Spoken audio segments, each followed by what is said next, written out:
Баланың физикалық қана емес, психологиялық саулығына да көңіл бөліп жүрсіз бе?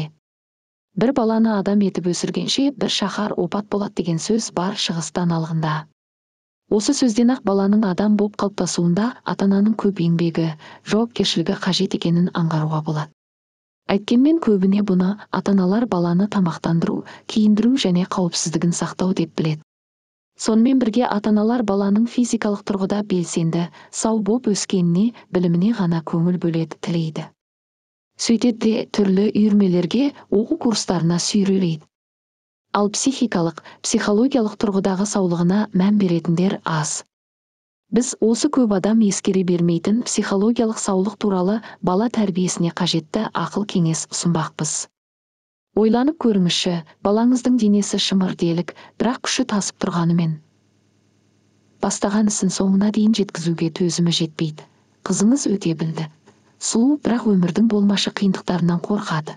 Ынжық, жұртпен тіл табыса алмайды. Ол әдемі билейді, әнді жақсы айтады. Музыкалық аспаптарда шебер ойнайды, бірақ туындаған мәселені шеше алмайды. Өте талантты, алайда болмашыға бордай езіледі, кішкентай. Сынаққа сынып қалады. Бұның бәрі де баланың психологиялық тұрғыда шынықпағанын білдіреді. Бұндай балалар өзіне сенімсіз болады. Ал адамға ең бірінші өз қабілетіне, күшіне, біліміне деген сенімділік керек. Сонда ғана ол өмірдің алдан тосар кедергілерінде кетіліп қалмайды, сынақтарынан сүрінбейді, қиындықтарына қарсы тұра алады. Олай болса, балаңыздың физикалық денесімен бірге психологиясының да шымыр болғанын ойлаңыз, шынықтырыңыз. Қалай? Психологиялық төзімділік бала туылғаннан бойында болмайды. Дегенмен барлық балада мінездің осы бір қасиетін шыңдауға деген ұмтылыс дәні табиғатында бар. Сондықтан ата-ана бұл бағытта дұрыс бағдар беріп, оны тәрбиемен түсіндіру, үлгі боп көрсету, үйреті, ойландыру арқылы қалыптастыруы қажет. Бұл орайда психологиялық әдіс, тәрбие жолы көп. Ал біз психологтар жиі ұсынатын негізгі 4 кеңесті жариялағанды жөн санадық. Бірінші техника, әрекет етудің маңыздылығын түсіндіріңіз, балаға кез келген нәтиже әрекетпен, еңбекпен келетінін айту қажет.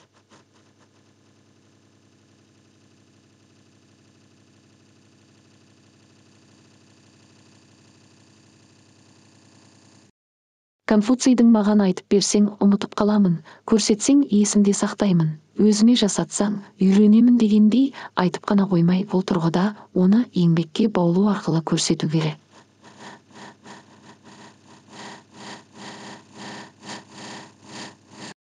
Өйткені адамның табысты, жақсы өмір сүруі, уақыт көшінен қалмай дамуы, өсіп өркендеу үшін еңбекқорлық өте қажет қасиет.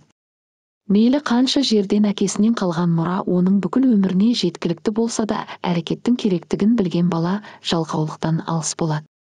Мына секілді мысалдарды әркез айтып отыруды да ұмытпаңыз. Мысал, ертеде бір жігіт өмір сүріпті. Құдай оған ризық несібені молынан беріпті. Жан-жақтан қажеттісі өзгелер арқылы ағылып келіп жататын Құдайдың сүйген құлы екен. Мал-мүлкі жетеді. Бір күні ол ақыры, Құдай менің несібемді жіберіп жатыр, жұмыс істемей-ақ қойсам да болады екен ғой деп ойлайды. Күні бойы демалады, қыдырады. Ал Рамазан айында ауыз бекітіп, үйінен жырақтау жерден жайлы мекен деп мешітке барып жатады. Күні бойы мешітте құлшылық етеді. Кешке ешкімнен сұрамаса да, әйтеуір түрлі себеппен мешітке тамақ келіп жатады. Қысқасы, аш қалмайды. Бір күні мешіттің жарығы өшіп қалады. Кешкілік ауыз ашатын уақытта мешітке бір адам тамақ алып келеді. Имамға мына дәмді асты анам беріп жіберген еді дейді. Бір жаққа асығыс кетіп бара жатқан имам ішке кіріп көріңіз, адам бар шығар. Мен асығыспын деп кетіп қалады. Бұны естіген жолы болғыш жігіт, Құдай мені ешқашан ұмытқан емес. Бүгін тағы біреуден несібемді беріп жібергеніне ризамын деп шалқасынан түсіп жатады. Бірақ тамақ алып келген адам қараңғыда бұны көрмейді, бөлмелерді аралап, іште ешкім жоқ екен ғой деп қайтпақ боп есікке беттейді. Осы кезде жігіт даусын шығарып жөткерінеді, яғни тамағын қырнап әдейі жөтеледі. Мен бармын дегені ғой. Есіктен шығып бара жатқан адам селк ете қалады да, ой, біреу бар екен ғой. Кімсіз? Мынау тамақты алып қалыңыз деп қолындағы табақты беріп кетеді. Тамақ жеп отырып жігіт, тамақ жеу үшін тым болмағанда жөткерініп дауыс шығару керек екен ғой деген екен. Жөткеріну де әрекет. Егер ол өзінің сол жерде екенін білдіруге әрекет етпегенде, сол күні аш қалатын еді. Екінші техника, өзін шынайы бағалауды үйретіңіз. Кішкентайында көп қиял ғажайып ертегі естіп өскен баланың әлемі, өмірге көзқарасы басқаша болады. Бұндай балалардың өзіне сенімділігі әлсіз келеді. Сондықтан да балаға өтірік айтудың, өмірде жоқ қиялдарға жетелеудің зардабы көп. Оған шынайы ойлауды үйрету керек. Ол үшін жағдайларға байланысты сұрақ қою керек. Мысал, мұғалім ата-анасының лауазымы, туысқандық жақындығы немесе мерекелерде тарту ететін сыйлық үшін балаға жақсы баға қоятын шығар. Бұндай бала өзіне тым сенімді болады да сабаққа, тестке аз уақыт бөледі. Өйткені ол мен өңкей бестік баға алып жүрмін ғой, мен бәрін білем деп ойлайды. Кейбір мұғалім танысының, көршісінің, немесе туысқанының, баласының талпынысы жақсы болса да, пендешілікпен бағаны төмендетіп қояды. Нәтижесінде бұл балада маңызды сәтте тестке аз уақыт арнайды. Неге? Өйткені ол бар күшімді салып дайындалғанымен, үнемі нашар баға алып жүрмін ғой. Демек, мен бәрібір тесттен өте алмаймын. Шамам жетпейді деп ойлайды. Міне, балаға біреудің қойған бағасының әсері. Мұғалімнің әділетсіз, жоғары бағалағаны да, төмен бағалағаны да балаға зиянын тигізбей қоймайды. Сондықтан балаға шынайы түрде өз бағасын білуді, өз қабілет-қарымына сенуді үйретіңіз. Жалпы балаңызға оның сенімдері мен ол туралы өзгенің тұжырымдары кейде қате болатынын түсіндіріңіз. Үшінші техника. Нәтиже үшін емес, талпыныс үшін мақтаңыз. Мақтау, марапаттау сөз кез келген жаста адамды ынталандырады, мотивация береді.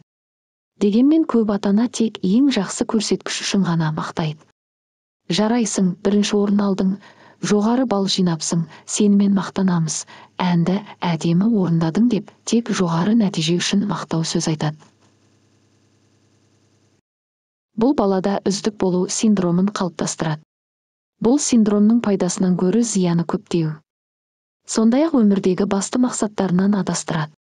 Ең сорақысы, дегеніне қолы жетпей қалса, өзін-өзі дамытуды ойламайды, керісінше өмірден түңілетін болады. Өзін жазғырады. Жаңа нәрсені үйренуге, өзін басқа салада сынап көруге талпынбайды. Бұл оның келешек өміріне зиянды. Сондықтан да баланың әр талпынысын мақтап, жігерлендіріп отырған дұрыс. Балаға сәтсіздіктердің барлық адамда болатынын, бұл оның алға ұмтылуына еш кедергі еместігін айтыңыз. Ол талпынысы үшін мақтау сөз есту арқылы бойындағы табандылық қасиетін шыңдайды. Төртінші техника. Өзіндік ой пікірін қалыптастырыңыз. Әр адамның өзіндік пікірі болғаны дұрыс. Сонда ғана ол есейгенде өзгенің емес, өз қалауындағы өмірді сүре алады. Өзіне ұнайтын іспен айналысып, биік белестерді бағындыра алады. Жетістікке жету үшін де өзіндік ой пікір өте қажет. Әрине, ол үшін балаңызбен көбірек сөйлесіңіз. Әр жағдайға байланысты оның ойын сұраңыз, тыңдаңыз. Басқа балалармен ойнауына рұқсат беріңіз. Нені қалайтынын сұрап, сұрағанын қолына бере салмай үнемі таңдау жасатыңыз. Әр оқиғадан, жағдайдан ғибрат, сабақ алуды үйретіңіз. Әрине, өзіне сенімді баланы қалыптастыру үшін ата-ана тәрбие мен үйретудің айырмашылығын білуі тиіс. Бұл екеуі балаға теңдей берілуі керек. Ана ақылды болса, бала дана болады деп бекерге айтылмаған. Өзіне сенімді баланы тәрбиелеудегі бұл 4 кеңесті орындап, қолдану үшін ата-ана психологиялық кітаптарды көбірек оқып, үнемі өзінің тәрбие тақырыбындағы білімін жетілдіріп отырғаны жөн.